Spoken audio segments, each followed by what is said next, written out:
मैं फ्रस्ट्रेटेड रहती थी, मैं एंगर में रहती थी, तो वही चीज़ मैं अपने बच्चों पे भी निकालती थी।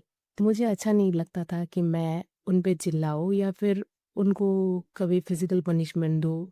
अगर ये कोर्स मेरे लाइफ़ में नहीं आता तो शायद मैं hi everyone, I am doctor शुद्धि उपाध्याय।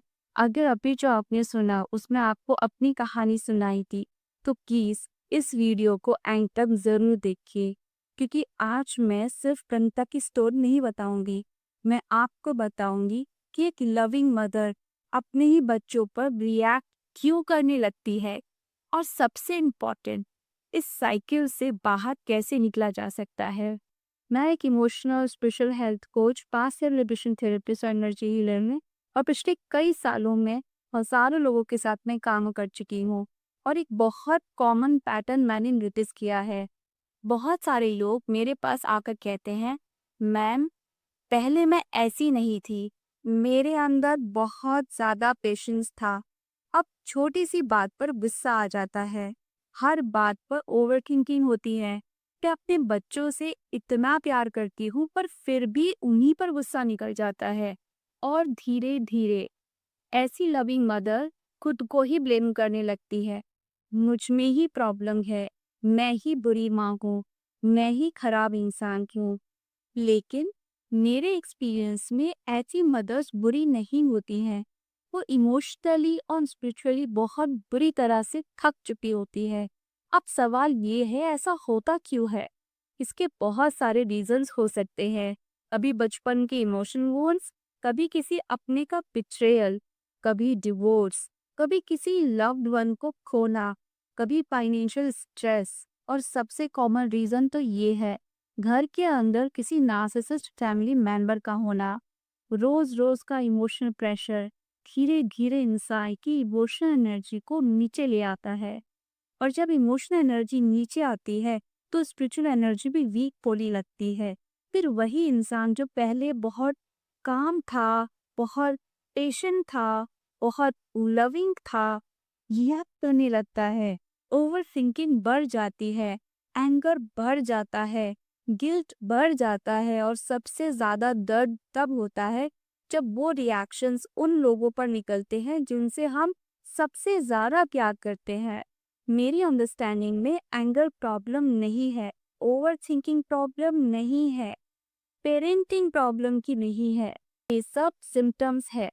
असली प्रॉब्लम है हमारी इमोशनल और स्पिरिचुअल एनर्जी का धीरे धीरे नीचे चले जाना। इसीलिए मैं सिर्फ एंगर को हील करने में बिलीव नहीं करती, मैं सिर्फ ओवर थिंकिंग को वीक करने में बिलीव नहीं करती। मेरा फोकस होता है अंदर की इमोशनल और स्पिरिचुअल एनर्जी को रीबिल्ड करना, क्योंकि जब अंदर की एनर्जी बढ़ती है तो बाहर का बिहेवियर नेचुरली बदलने लगता है। अब मैं चाहती हूँ कि आप अगले कुछ मिनट्स में सिर्फ प्रणीता की बात ही ना सुने, बल्कि ऑब्जर्व करें, जैसे जैसे उनकी इमोशनल और स्पिरिचुअल एनर्जी बढ़ती गई, वैसे वैसे इनके थॉट्स, इमोशंस, पेरेंटिंग और फैमिली एनवायरनमेंट में क्या क्या चेंजेस आए। आइए उनकी कहानी उन्हीं के जुबानी सुनते हैं। Hello everyone, I am Pranita from Bhubaneswar, a homemaker and a proud mother of two little kids. I am a Divine Weapon member, level 1 of the Soul Surgery System Healing and Spiritual Academy. I have been participating in the 90 Day Spiritual Warrior Challenge, and it's been 70 days now. Today, I am going to share my experiences and the changes I have created so far, and I'm so excited to do that. Before joining this course, my life was really stuck at a point. कुछ ना कुछ मेरा दिमाग में चलता रहता था, और जैसे कि सुबह होते ही मुझे लगता था कि अरे भाई सुबह हो गई, क्यों होना था सुबह, तो मैं सोई रहती तो ज़्यादा अच्छा होता। तो इस तरह से काफ़ी सारा नेगेटिविटी का सामना मैं कर रही थी। तो अचानक से एक दिन मुझे फेसबुक में ये कोर्स मुझे दिखा। I read the article written by Shruti ma'am, तो मुझे काफ़ी अच्छा लगा, and I opted for this course at once. तो जैसे जैसे मैं ये कोर्स करती गई तो मुझे बहुत सारा चेंजेस अभी महसूस हो रहा है, जो मैं आपके साथ शेयर करने वाली हूँ आज। मैं फ्रस्ट्रेटेड रहती थी, मैं एंगर में रहती थी, तो वही चीज़ मैं अपने बच्चों पे भी निकालती थी। तो मुझे अच्छा नहीं लगता था कि मैं उन पे चिल्लाऊँ या फिर उनको कभी फिज़िकल पनिशमेंट दूँ। Somewhere as a mother I used to suffer from guilt. तो लेकिन जैसे-जैसे मुझे मैम ने गाइड किया वीकली, हमें प्रैक्टिकल गाइडेंस मैम से मिलता है। That that is just awesome. Ma'am बहुत अच्छे से गाइड करती है सबको। सब कुछ मैम बता देती है क्या करना है। एंड आफ्टर दैट जो जो उनकी टीम है सोल सर्जरी सिस्टम का, they are like too good, too good. वो तो आपके पीछे पड़े रहेंगे जब तक आप पूरा टास्क कंप्लीट कर ना लो। Support system is awesome. धीरे-धीरे जैसे मैं अपना प्रैक्टिस करते चली गई, daily, everyday, each and everyday मैं विद कंसिस्टेंसी के साथ अपना प्रैक्टिस करती थी। तो ऐसा हुआ कि जितना सारा मेरे अंदर नेगेटिविटी था, वो थोड़ा-सा कम होने लगा। और जैसे मैं अपने बच्चों पे बहुत ज़्यादा चिल्लाती थी, कभी-कभी उनको 2-4 लगा भी देती थी, तो वो चीज़ अभी बहुत हद तक कम हो गया। और मैं to be truthful, like I enjoy their company like anything. मैं अपने बच्चों के साथ बैठ के बहुत सारा बातें करती हूँ। पहले जो वो लोग कार्टून वगैरह देखते थे और उनको मुझे उतना पसंद नहीं आता था उनके बारे में बात करना, लेकिन अभी मैं खुद बैठ के उनको पूछती हूँ कि क्या चल रहा है, कैसा चल रहा है, and they are so happy to tell me everything. और सारा सब कुछ बताते हैं मुझे, and I enjoy the time like anything. मेरे अंदर बहुत एम्पैथी आए है पहले से। I like feel their part also, कि वो लोग भी शायद अपनी मम्मी को ऐसा नहीं देखना चाहते हैं कि मम्मी हर वक़्त चिल्लाते हैं उनके ऊपर। तो ये सब चीज़ मैं अभी रियलाइज़ करती हूँ और मैं कुछ-कुछ टेक्निक अपने बच्चों को भी सिखा रही हूँ। अगर ये कोर्स मेरे लाइफ़ में नहीं आता, तो शायद मैं पहले जैसी रहती, वही मतलब नेगेटिविटी से भरा हुआ। और जैसे कि everyday used to be a challenge for me.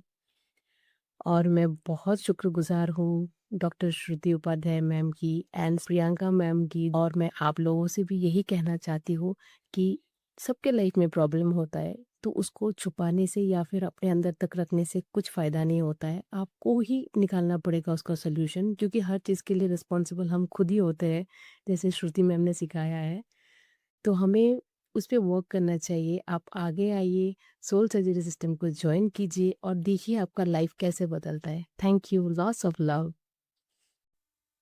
Beautiful. मुझे लगता है प्रणीता की स्टोरी सिर्फ प्रणीता की स्टोरी नहीं है, ये उन हजारों पेरेंट्स की स्टोरी है जो खुद को ब्लेम करते रहते हैं, जबकि असली प्रॉब्लम उनके अंदर की थकान होती है।